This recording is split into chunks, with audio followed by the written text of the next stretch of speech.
Alice's Adventures in Wonderland by Lewis Carroll. Chapter 7. A Mad Tea Party. There was a table set out under a tree in front of the house, and the March Hare and the Hatter were having tea at it. A dormouse was sitting between them fast asleep, and the other two were using it as a cushion, resting their elbows on it, and talking over its head. Very uncomfortable for the dormouse, thought Alice, only as it's asleep, I suppose it doesn't mind. The table was a large one, but the three were all crowded together at one corner of it. No room, they cried out when they saw Alice coming. But there's plenty of room, said Alice indignantly, and she sat down in a large armchair at one end of the table. Have some wine, the March Hare said in an encouraging tone. Alice looked all around the table, but there was nothing on it but tea. I don't see any wine, she remarked. There isn't any, said the March Hare. Then it wasn't very civil of you to offer it, said Alice angrily. It wasn't very civil of you to sit down without being invited, said the March Hare. Well, I didn't know it was your table, said Alice. It's laid for a great many more than three. Your hair wants cutting, said the Hatter. He had been looking at Alice for some time with great curiosity, and this was his first speech. Well, you should learn not to make personal remarks, Alice said with some severity. It's very rude. The Hatter opened his eyes very wide on hearing this, but all he said was, Why is the raven like a writing desk? Oh, come, we shall have some fun now, thought Alice. I'm glad they've begun asking riddles. I believe I can guess that, she added aloud.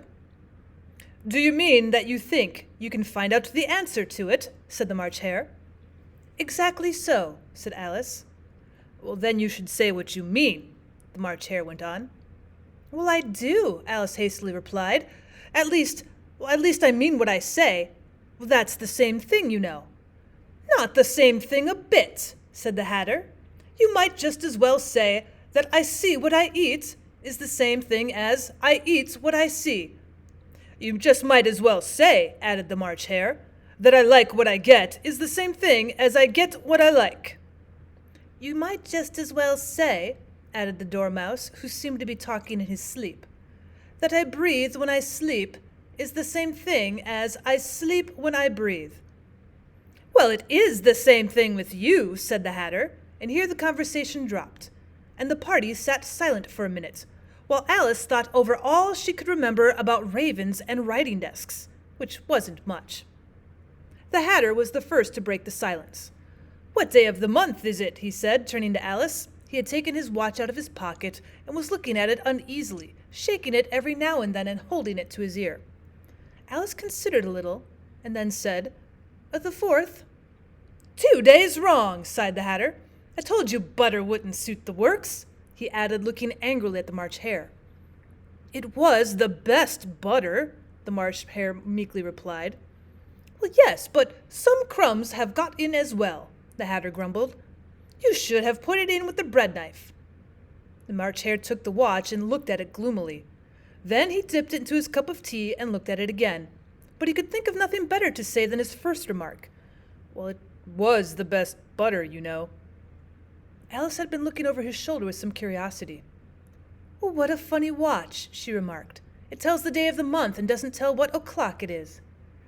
Well, why should it? Muttered the Hatter. Does your watch tell you what year it is? Well, of course not, Alice replied very readily, but that's because it stays the same year for such a long time altogether. Which is just the case with mine, said the Hatter. Well, Alice felt dreadfully puzzled. The Hatter's remark seemed to have no sort of meaning in it, and yet it certainly was English. I don't quite understand you, she said as politely as she could.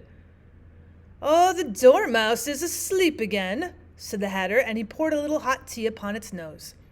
The Dormouse shook its head impatiently and said without opening its eyes, Of course. That's just what I was going to remark myself. Have you guessed the riddle yet? The Hatter said, turning to Alice again. Oh, no, I give it up, Alice replied. What's the answer? Well, I haven't the slightest idea, said the Hatter. Nor I, said the March Hare. Alice sighed wearily. I think you might do something better with the time, she said, than waste it in asking riddles that have no answers. "If you knew time as well as I do," said the Hatter, "you wouldn't talk about wasting it. It's him." "Oh, I don't know what you mean," said Alice. "Of course you don't," the Hatter said, tossing his head contemptuously. "I dare say you never even spoke to time." "Well, perhaps not," Alice cautiously replied. "But I know I have to beat time when I learn music." "Ah, that accounts for it," said the Hatter. "He won't stand beating. Now, if you only kept on good terms with him, he'd do almost anything you liked with the clock. For instance, suppose it were 9 o'clock in the morning, just time to begin lessons. You'd only have to whisper a hint to time, and round goes the clock in a twinkling. 1:30, time for dinner." "I only wish it was," the March Hare said to itself in a whisper. "Well, that would be grand, certainly," said Alice thoughtfully. "But then, why, I shouldn't be hungry for it, you know." "Not at first, perhaps," said the Hatter, "but you could keep it to 1:30 as long as you liked." "Oh, is that the way you manage?" Alice asked. The Hatter shook his head mournfully. "Not I," he replied. "We quarreled last March, just before he went mad, you know," pointing with his teaspoon at the March Hare. "It was at the great concert given by the Queen of Hearts, and I had to sing 'Twinkle, twinkle, little bat, how I wonder what you're at.' You know the song, perhaps?" "Well, I've heard something like it," said Alice. "Well, it goes on, you know," the Hatter continued, "in this way. 'Up above the world you fly, like a tea-tray in the sky. Twinkle, twinkle.'" Here the Dormouse shook itself and began singing in its sleep. "Twinkle, twinkle, twinkle, twinkle," and went on so long that they had to pinch it to make it stop. "Well, I'd hardly finished the first verse," said the Hatter, when the Queen jumped up and bawled out, "He's murdering the time! Off with his head!" "Oh, how dreadfully savage!" exclaimed Alice. "And ever since that," the Hatter went on in a mournful tone, "he won't do a thing I ask. Well, it's always 6 o'clock now." A bright idea came into Alice's head. "Is that the reason so many tea things are put out here?" she asked. "Yes, that's it," said the Hatter with a sigh. "It's always tea time, and we've no time to wash the things between whiles." "Then you keep moving round, I suppose," said Alice. "Exactly so," said the Hatter, "as the things get used up." "But what happens when you come to the beginning again?" Alice ventured to ask. "Suppose we change the subject," the March Hare interrupted, yawning. "I'm getting tired of this. I vote the young lady tells us a story." "Oh, I'm afraid I don't know one," said Alice, rather alarmed at the proposal. "Then the Dormouse shall," they both cried. "Wake up, Dormouse!" And they pinched it on both sides at once. The Dormouse slowly opened his eyes. "I wasn't asleep," he said in a hoarse, feeble voice. "I heard every word you fellows were saying." "Tell us a story," said the March Hare. "Oh, yes, please do," pleaded Alice. "And be quick about it," added the Hatter, "or you'll be asleep again before it's done." "Well, once upon a time, there were 3 little sisters," the Dormouse began in a great hurry. "Their names were Elsie, Lacie, and Tilly, and they lived at the bottom of a well." "Well, what did they live on?" said Alice, who always took a great interest in questions of eating and drinking. "Well, they lived on treacle," said the Dormouse, after thinking a minute or two. "Well, they couldn't have done that, you know," Alice gently remarked. "They'd have been ill." "So they were," said the Dormouse. "Very ill." Alice tried to fancy to herself what an extraordinary ways of living could be like, but it puzzled her too much, so she went on. "But why did they live at the bottom of a well?" "Take some more tea," the March Hare said to Alice very earnestly. "Well, I've had nothing yet," Alice replied in an offended tone, "so I can't take more." "You mean you can't take less," said the Hatter. "It's very easy to take more from nothing." "Nobody asked your opinion," said Alice.